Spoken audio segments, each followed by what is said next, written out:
de l'arrière vers l'avant. Maintenant, je vais passer au remontage de l'avant vers l'arrière.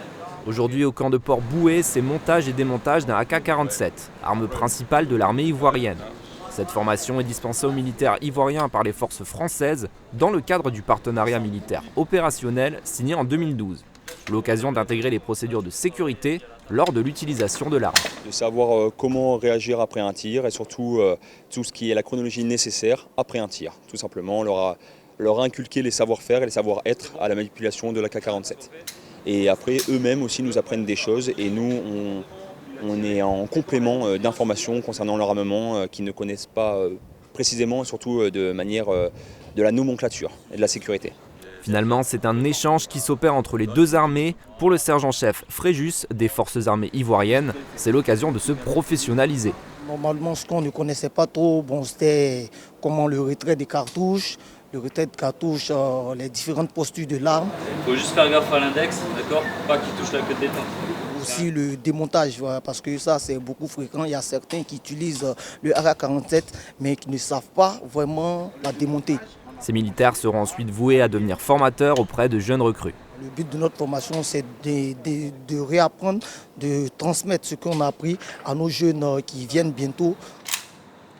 En plus de la sécurité, la formation s'oriente également vers le secourisme. Nettoyer la plaie.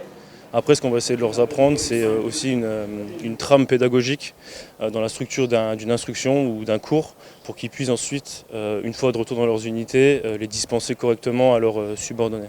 Les stagiaires n'ont quasiment aucune base ni formation sur ce point. Pourtant, ils ont tous fait face à des blessés graves dans leur carrière militaire.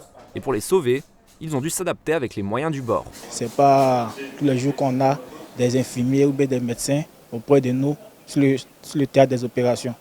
Donc à nous maintenant d'avoir un minimum de savoir pour les premiers soins, pour les premiers secours lorsque nous sommes sur le terrain. Reste que l'armée ivoirienne doit pouvoir suivre côté matériel, souvent limité sur le terrain. Ok, rotation. Et ce qui peut également sauver, c'est savoir comment réagir contre les engins explosifs artisanaux. Pour détecter leur position, les militaires effectuent une rotation aux abords du véhicule, pendant que d'autres se positionnent pour défendre le convoi. Un exercice grandeur nature pour automatiser la procédure. Ici, un engin explosif ou IED a été détecté.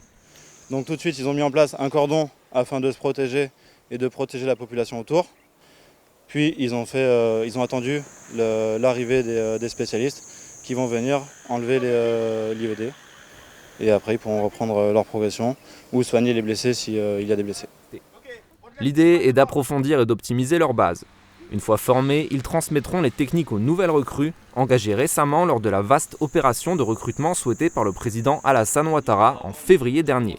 Ces militaires auront pour mission de lutter contre la menace terroriste dans le nord du pays, à la frontière du Mali notamment. Avoir une arme beaucoup fonctionnelle à tout moment.